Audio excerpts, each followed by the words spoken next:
our goal isn't necessarily to make people cry, but when people cry, it makes us feel great because we know that we've affected the audience. Dante, wait up! Dante! Dante! You gotta stay with me, boy. We don't know where we are. This isn't a dream then. You're all really out there. What is your secret formula in making people cry, or let's say a successful Pixar movie? I mean, I think there's no big secret necessarily, but I think that we try to make movies that make you feel. We try to make movies that that matter and that are classic and stand the test of time. And in order to do that, you have to tick all the boxes of having humor and a movie like this one that has so much heart so that you earn that emotion eventually. It's just always the most important thing to us is emotion. We're always looking for stories that have the potential for emotion.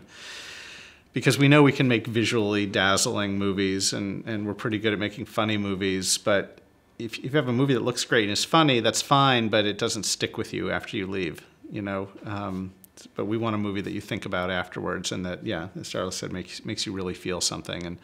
And our goal isn't necessarily to make people cry, but when people cry, it makes us feel great because we know that we've affected the audience. Yeah. But we want to move, yeah. We're really happy when they get moved.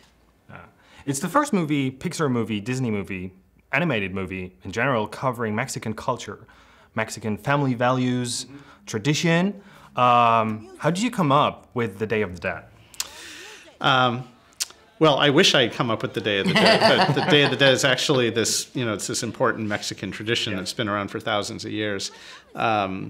I had long been interested in it. My interest in it originally stemmed from the beautiful folk art surrounding the holiday. And as I dove in and learned more about it, I learned how central family is to the celebration and just how joyous it really is. It's a very unique way of dealing with remembrance and one's ancestors and the loss of one's loved ones. And we just felt that we could tell a story in that landscape that could be really colorful and visually dazzling, really beautiful, but also have that emotion that we're always looking for. And so I first pitched it 6 years ago to the studio, and John Lasseter supported the idea immediately and gave us the thumbs up to start pursuing it. So we immediately went down to Mexico and steeped ourselves in all of these beautiful traditions and spent a lot of time with families watching how they observed the traditions, and they fed us, they told us stories, and we really just tried to soak in everything that we could about Mexican culture and the beauty of the country to try to weave into the fabric of the film that we would ultimately make. Brilliant. I mean, in my imagination, the Day of the Dead is not necessarily something that I would consider fun for the whole family. What was the biggest challenge to turn it into something that is family friendly and also, let's say, something for the kids? Well, the irony, it's funny that you say that, because the irony is that that is exactly what it's about when you go to Mexico.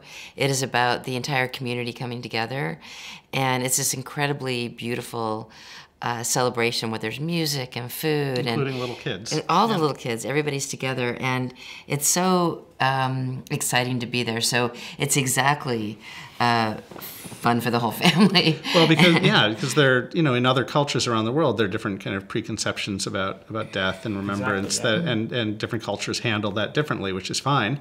But Mexico handles it in their own unique way, and we just thought it was something that would be really interesting to share with the rest of the world. I mean, apparently you were right, because it's just been announced that in Mexico it is the most successful movie ever. Mm-hmm. So I think after less than 3 weeks in release, which is astounding. Yes. Yeah. Right. So yeah, we're really honored. We're still taking that in. We're really honored because from the very beginning we wanted to make a movie that would be really authentic and respectful to the culture, because that's a huge responsibility to tell a story set against someone else's culture.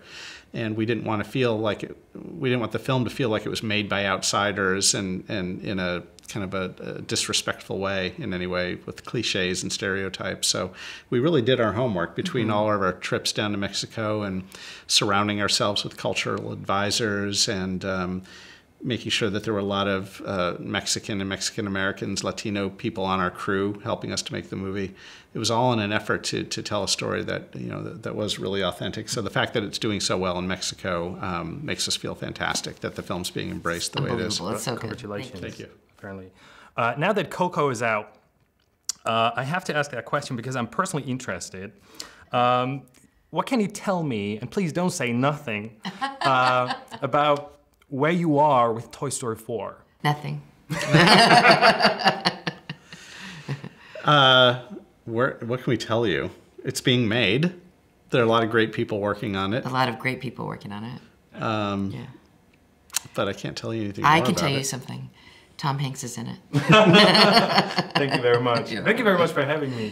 Thanks. Good talking to you. Achoo! I am terribly allergic. But Dante doesn't have any hair. And I don't have a nose, and yet here we are. Achoo!